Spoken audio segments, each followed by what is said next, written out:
ఏంటి అటుకులు తింటే ఎన్ని ఉపయోగాలా అవేంటో చూసేద్దాం. వీడియో లాస్ట్ వరకు చూసేయండి. Hi friends, welcome back to mini vlogs. ఈ రోజు మన వీడియోలో మనం రోజు డైలీ మార్నింగ్ బ్రేక్ఫాస్ట్ టైంలో తీసుకోబోయే ఎంతో హైజీన్ అండ్ న్యూట్రిషన్ ఫుడ్ అటుకులు తినడం వలన వచ్చే బెనిఫిట్స్ ఏంటో తెలుసుకుందాం. ఫ్రెండ్స్, ఈ అటుకుల్లో విటమిన్స్ ఏ, బి, సి, ఇంకా కార్బోహైడ్రేట్స్, ప్రోటీన్స్, ఆరోగ్యానికి ఎంతో మేలు చేసే కొన్ని విటమిన్స్ అనేవి ఉన్నాయి. డైలీ బ్రేక్ఫాస్ట్ లో నీరసంగా ఉన్నవారు ఈ అటుకులను పాలలో కలుపుకుని నానబెట్టుకుని తింటే వెంటనే ఎనర్జీ లెవెల్స్ అనేది పెరుగుతాయి. ఇంకా రక్తహీనత సమస్యలు ఉన్న వాళ్ళకి కూడా ఈ అటుకులు తినడం వల్ల ఆరోగ్యం చాలా మెరుగుపడుతుంది. ఇప్పుడున్న జనరేషన్ లో చాలా మందికి డైజెషన్ ప్రాబ్లం అనేది ఎక్కువగా ఉంటుంది కాబట్టి ఈ అటుకులు ఎక్కువగా ఫైబర్ ఉండడం వలన ఈ అటుకులు తినడం వల్ల డైజెషన్ ప్రాబ్లం అనేది మెరుగుపరుస్తుంది.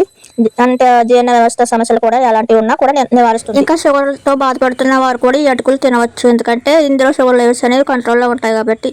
ఇంకా గుండె సమస్యలు కూడా ఉన్న వాళ్ళు ఈ అటుకులకి ఎంతో మేలు చేస్తుంది. ఈ అటుకులు మార్నింగ్ బ్రేక్ఫాస్ట్ సమయంలో లేక ఏ సమయంలోనైనా పిల్లల నుంచి పెద్దవాళ్ళ వరకు, ఇంకా చెప్పాలంటే గర్భిణీ స్త్రీలు కూడా అందరూ కూడా ఈ అటుకులు అనేది తినవచ్చు, ఎందుకంటే ఆరోగ్యమైన న్యూట్రిషన్ ఫుడ్ కాబట్టి. ఓకే ఫ్రెండ్స్, వీడియో లాస్ట్ వరకు మరిన్ని హెల్త్ బెనిఫిట్స్ కావాలంటే నా యూట్యూబ్ ఛానల్ సబ్స్క్రైబ్ చేసుకుని వీడియో నచ్చినట్లు లైక్ చేసి కామెంట్ చేయండి. ఎలాగుందా and share your friends. Bye.